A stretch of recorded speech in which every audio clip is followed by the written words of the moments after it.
Okey, Assalamualaikum. Okey, so kita akan buat muka surat 128. Yes. Okey, Disember 2019. Okey, baca atas ni. 50% debt, 30% common stock dengan 20% preferred stock. Ni ialah weight dia. Dia punya W, okey. Lepas tu, first benda yang kita kena buat adalah cari dia punya breaking point. Okay. Nak cari dia punya breaking point, kita kena baca ayat ni. Bila kita baca ayat ni, nampak tak ni? For the first 600, maknanya 600 pertama, the flotation cost 5%. Lepas tu 600 kedua, flotation cost 10%. Nampak tak yang aku highlight kat ni? Aku panggil dia penanda lah, ataupun modal. Aku panggil dia penanda aras. Okay. So bila ni bila dia untuk 300,000 yang pertama, dia cuma 4% je dia punya cost. Tapi nampak, further additional amount require will cost 7%. Maknanya kalau dia lebih 300 ni, dia akan jadi, dia punya cost akan 7% lebih. Debt pun sama. Debt untuk first 500,000, dia punya cost adalah 10%. Tapi bila lebih daripada 500,000, dia akan jadi 15%. Step 1 is cari breaking point. Breaking point sama dengan penanda aras bahagikan dengan weight. Weight ni yang tadi 30%, 50%, 20%.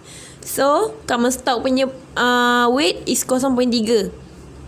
Bahagikan dapat 2 million.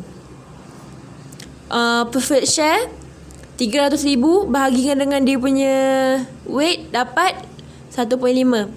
D 500k bahagikan dengan 0.5 dapat 1 million. Okay, ni step 1. Step 2, kita kena buat dia punya range. Bila ada 3 ni, dia akan jadi ada 4 range. Ya ke? Kata aku je. Dia akan ada sentiasa ada 4 range. Range pertama, okay, tengok mana paling rendah. Ni. So, RM1 sampai RM1 juta. Ni range pertama. Buat je dulu. Kau tak faham pun. Buat je. Okay. Range kedua, daripada 1 juta ni sampai yang seterusnya 1.5 juta. Range ketiga 1.5 sampai dengan ke 2 juta. Range keempat adalah 2 juta dan ke atas. Aku ikut ke tak ni? Okey. Kan tak ikut nak cerita. Okey. Lepas tu kita topikkan dia dulu. Kita cari, kita buat kira-kira. Okey. Dalam grup WhatsApp yang tak ada sir. Ni lah aku buat dia. Ada formula ni. Formula common stock. Okay. So, ni lah basic formula dia. Ni market price tolak flotation cost. Ni basic formula dia. Okay. So, kita tengok common stock tadi. Okay. Market price dia RM10. Lepas tu dividen dia sekarang RM1.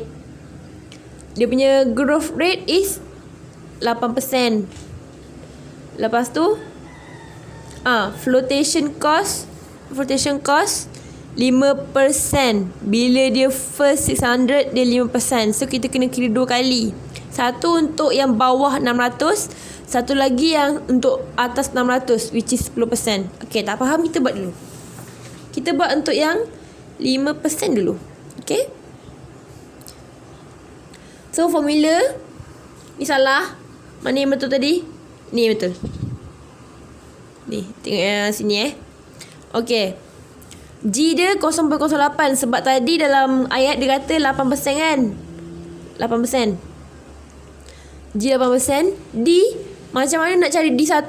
Ni formula dia. D1 sama dengan, yang satu ni actually DO. Bukan DOXO Ni DO sebab nampak tak kat sini kata dividen dia adalah RM1 per share. So kita ambil je RM1 ni. Jadinya DO sama dengan, ni formula 1 tambah G actually. Dia actually 1 tambah G. Okay. So dapatlah D1 dia is 1.08. Kita masukkan kat sini. Mana aku dapat 0.5 ni pula? Okay, tadi kita ketahui flotation cost dia. Tengok flotation cost is 5%. 5% of selling price. Kita buatlah FC sama dengan 0.05 darab RM10. RM10 tu. Kenapa RM10? Sebab dia selling price. Dia kata 5%. Sabar kacau aku ni. 5% daripada selling price. So dia punya ni is 0.5. So dapatlah ni market price. Tolak. Allah, sabar kacau aku ni. Tak guna tu. Saya tengok sikit sabar kacau aku. Berani dia. Wah. Time ni lah bawa nak kacau aku.